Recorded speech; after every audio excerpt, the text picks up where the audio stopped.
ดีทุกท่านเลยนะคะที่กำลังรับชมคลิปวิดีโอชุดนี้อยู่นะคะ บอกเลยค่ะว่าวันนี้ควรจะมาแนะนำวิธีการใช้พวกกาแฟนะคะว่าเราจะใช้อย่างไร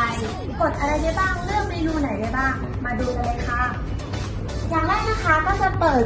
กระจกออกมาก่อนเพื่อที่เราจะกดสั่งกาแฟนะคะว่าเราจะสั่งเมนูอะไรได้บ้างบอกเลยค่ะว่าตู้กาแฟชุดนี้นะคะเรามี4รสชาติด้วยกันคือ1เอสเปรสโซ่2คาปูชิโน่3โกโก้และชาเขียวค่ะบอกได้เลยนะคะว่าตู้นี้สามารถเลือกได้3รสชาตินั่นเองอยู่ที่ลูกค้านะคะว่าอยากได้รสชาติอะไรบ้าง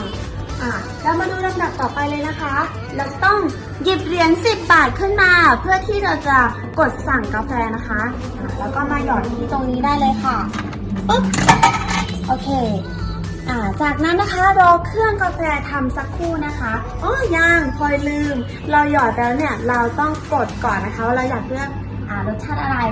พออยากกินคาปูชิโน่นะคะวันนี้กดคาปูชิโน่เลย